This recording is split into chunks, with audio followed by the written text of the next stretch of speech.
I was in such a good mood. No word of a lie, I did an entire video. I had done it twice. I was quite happy with it. And just as I was about to post, I got a notification. I hit that notification, lost the entire video. It's not even in my drafts. Fuck my life.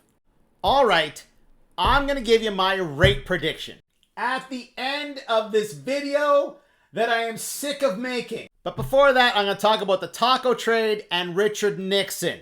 First up, the bond market and the taco trade. Jamie Dimon says shit's going to hit the fan.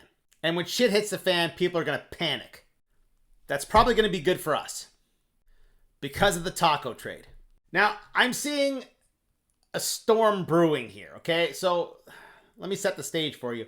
When people panic, when the world economy is shit, money tends to flow into the US dollar, driving up the US dollar value and driving down the values of other currencies. Right now, because of the taco trade, the US dollar is going down. What is the taco trade? Trump always chickens out. It's the bet that when he makes announcements like this, nothing's going to happen. So rather than betting that these announcements will actually play out, Wall Street is betting against them, betting that everything's going to be just fine. The taco trade. And because things are going to be fine, there's less panic and money is moving out of the US dollar, increasing our dollar value because it's relative and things are okay here. But here's my concern. Last week, somebody told Donald Trump what the taco trade is, and he may never back down again. A perfect storm is brewing. All right, I've spoken about Richard Nixon before and the Nixon shock. I'm going to talk about it again. We all need to grasp this. I keep saying the problem is wages, and we're measuring our wages with a bullshit inflation metric. So let me step you through this. First off, stories like this have been around for decades, and the blame game has been around for decades. Former mayor of Vancouver, Art Phillips, he blamed immigration in 1976. This opinion piece blames a 1973 decision by Vancouver City Council. In my comment sections, it's realtors who are to blame, it's the Liberal government who's to blame, it's mortgages who are to blame, it's foreign buyers who are to blame, and of course it's immigrants. It's always immigrants. It's none of those things. It's this. It's the Nixon shock. It's the day that Nixon decoupled the dollar, the US dollar, from gold. Since then, asset prices have gone through the roof, but your wages haven't. Okay, a little background. Up until 1971, post-World War II, there was the Bretton Woods Agreement. The US dollar was tied to gold, and that set the stage for a new global economy. By 1971, there was 4 times as many dollar bills in circulation as there was gold to back them. That's a problem. The solution? Decouple. And since then, we have no idea what a dollar is worth.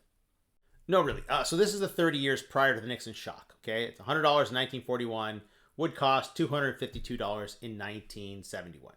So 152% increase. I'd like to point out moderate interest rates.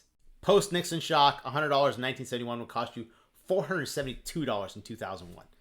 Almost double the increase. A period in time punctuated by very high rates. Since 2001, a period in time punctuated by extremely low rates, near zero rates. That's the inflation. Half of what it was in the 30 years from 1941 to 1971. The basket of goods is bullshit. Assets are not in the basket of goods. Real estate, as an example, is not in the basket of goods. The price of real estate, it's not being tracked. Also, the basket of goods. Fast fashion. Perfect example. That didn't exist. Back here in this period of time, if you bought a suit, if a guy bought a suit in this period of time, they could bury him in that suit. It was wool. It lasted forever. Those dudes that were buried in their suits, they're gone. The suit's probably still there. Now you go to H&M. Lucky if that suit lasts a weekend. Along with asset prices, productivity has increased. This article was updated 2 weeks ago. This is the growth in productivity compared to the growth in wages. Remember I said there was 4 times as many dollars as gold in circulation over here, so it's already inflation happening. And then the Nixon shock happened, that little bump right there. And that's where we are now. So the unaffordability they were talking about back here, when wages were decoupled from productivity, it's become a massive problem now. We tie wages to inflation, which I've just showed you is bullshit. We don't tie productivity to anything. Until we grapple with this problem that's been 50 years in the making, we're never going to fix the affordability problem. All right, the rate prediction.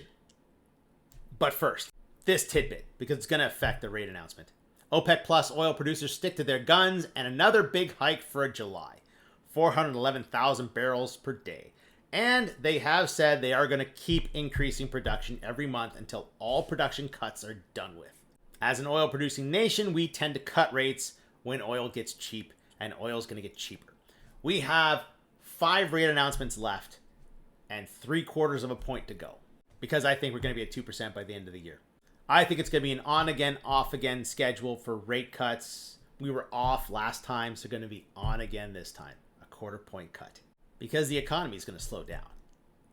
And if they don't know that right now, because they're not reading the news, they're going to find out on Monday. That's it for me. Have a great weekend.